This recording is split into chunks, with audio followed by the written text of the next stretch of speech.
my name is Angela July with John R. Wood Properties, Christie's International, and the Selling Sunsets Group.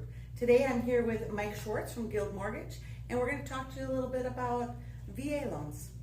Mike, can you tell me what a VA loan is? Absolutely. So a VA loan is specific for veterans. Veterans of all branches of the military are eligible for a VA loan. Now, there are some different requirements based on the branch of military that you are in with regard to how much service time you need. For example, someone that was U.S. Navy is going to be a little bit different than someone that was in the Coast Guard. Someone that was in the U.S. Army is going to be a little bit different than someone that has their eligibility based on their reserve time. But it is specifically for veterans, and all veterans are eligible. Okay.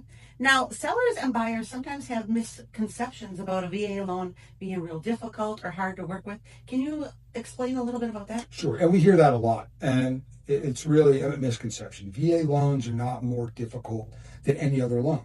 From the lending standpoint, they're actually easier than most every loan. VA loans are designed to help the veteran. So VA loans are more lenient with credit. VA loans allow for a smaller down payment. Most often, no down payment is required with a VA loan. And then from a processing perspective, between the buyer and seller, it's not any more complicated than any other kind of loan. Now, are there certain extra steps when you have a VA loan as far as certain inspections that need to be done or extra costs? Well, there's some extra steps that the buyer or borrower, the way we look at it in the lending world, they have a few extra steps, but those steps are taken typically before you guys even get under contract. So we need to obtain that borrower certificate of eligibility, which sometimes they have one already, which speeds things along for us, but oftentimes they don't, but they all have what's known as a DD-214, which is kind of their separation documentation when they finished with the military, and we can use that documentation and obtain that certificate for them. But we do that before you guys even get under contract with the transaction. So once you're at that point where you're moving forward with your deal, all that's behind you, so there's nothing different there. Now, from an inspection standpoint, the appraisal is not different than any other appraisal. The way they derive a value is not different for VA than any other kind of loan. The only thing that's added is that the VA loan does require a termite inspection, or a wood destroying insect report is the more accurate term. And if you have a well or a septic, you would have to do that, but that's not specific to VA either. Right, so conventional loans, if you have a well, we need a well certification. Same thing for FHA loans, same thing for USDA loans, and any other kind of mortgage. So the only thing extra really is that termite or wood destroying insect report, which typically a person is getting a home inspection anyway, and typically you're going to be doing a wood destroying insect report anyway. So it's not something that you're not already doing. It's just one more thing that we as the lender have to get a copy of, whereas in other loans we don't need a copy of it. Okay. And typically, how long does it take to close a VA loan? Does it take longer? That's a great question. Also a misconception. It doesn't take any longer to close a VA loan than any other kind of loan. It really doesn't. The process from start to finish is all the same, right? Like I said, the only thing extra is that termite inspection or wood destroying insect report, which you're going to do when you're doing the home inspection anyway. So that certainly doesn't take any longer. As far as the VA documentation that's specific that we need that certificate of eligibility, being that that gets done before you guys ever get under contract, there's nothing longer there either. It really is, for all intents and purposes, the same process. Now, does every home that a buyer wants to purchase, do they qualify for VA, or are there certain guidelines that they have to watch for? That's a great question. So the only time that there is any kind of specific guideline is when it comes to condos. So any kind of single family home or a home that's fee simple or what you would consider a planned unit development or a PUD, those are all good to go for VA loans. When it comes to condo specifically, condominium, the condo complex needs to be on the VA approved list. So that's something that we would look up before you ever get under contract. Of course, we would look up to see if that condo complex is on the VA approved list. And as long as it is, you've got no problems. So condo and VA sometimes don't mix, but more often than not, it's not a problem.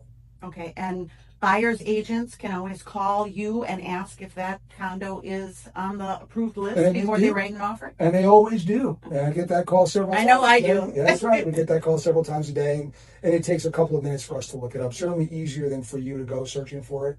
All right, we've got all those saved in our favorites tab. So we click on the VA stuff, we pull up that condo, we see if it's on the VA approved list or not. Assuming it is, you're good to go. And if it's not, there are plenty of other ones to look at. Certainly here in Southwest Florida.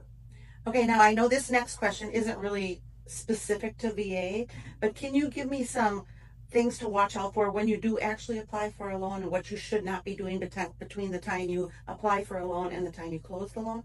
Great question. We always appreciate that question. And you're right. You said it. It's not specific to a VA loan. It's really to anyone getting a mortgage.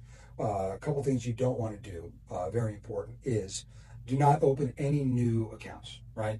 No new credit, no new applications. During the process of purchasing a home and closing a home, oftentimes you're talking about a month-long process. There's a lot of time to be in the mall, to be shopping, and when you're in the store and they want you to save 10% and open their new credit card, during that window of time, you just have to say no and not do that. Because when you make that, you open that account, you're creating a new credit inquiry. We're going to see that.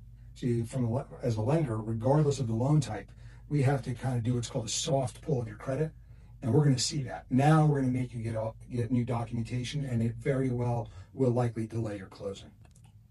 Okay, so let's say I am under contract for a home and it's going to be closing in 2 weeks. I don't have any furniture. On a Saturday afternoon, I decide to stop into a local furniture store and I put $10,000 on my credit card for some furniture that I bought for the new house. Yeah. Is that going to affect my closing? The short answer is yes, and short answer is don't do that, right? Bottom line, I know it's inconvenient to be shopping for furniture after you close. You'd like to get it done before, but it will absolutely delay your closing. It may not stop it from happening, right? In some cases it can, right? If we're just making it with qualification and now we have to add this debt, it may be a situation where you don't qualify. That's a much bigger problem, right? But even if it's not a qualification issue, it's this new credit, especially if you're opening a new account to do it. And oftentimes at the furniture store, that's kind of what's going to be happening. That will invariably delay your closing. The other big thing is depositing money into the bank, right? During the transaction period, the lender is federally required, to document any money going into this transaction and any money going into the accounts that are being used for this transaction. So if all of a sudden there's a deposit that goes in and it's not from payroll and it's not from one of your other accounts that you're just transferring money from, it's just new money that showed up, that's problematic. So I can't unbury the $70,000 in my backyard and put it into the bank real quick? No, you can unbury it, look at it, count it, stack it up, look at it. And the day we give you your keys, then you can go and you do whatever you want to do. Buy my furniture, put it down on the car, whatever. Go to Vegas, put it all on black, whatever you want to do. But you cannot put that in the bank during that transaction period. And really very important for 2 months before that transaction period. Because we're always going to have a 60-day look back on your assets that are going to this transaction. One of the first things we're going to ask you for when we're starting your loan application are the last 2 months of all your bank statements. So if we see this large deposit that's outside of your normal income, we're going to make you document it. And if it's cash, you can't use it. Undocumented cash is not allowed. Okay.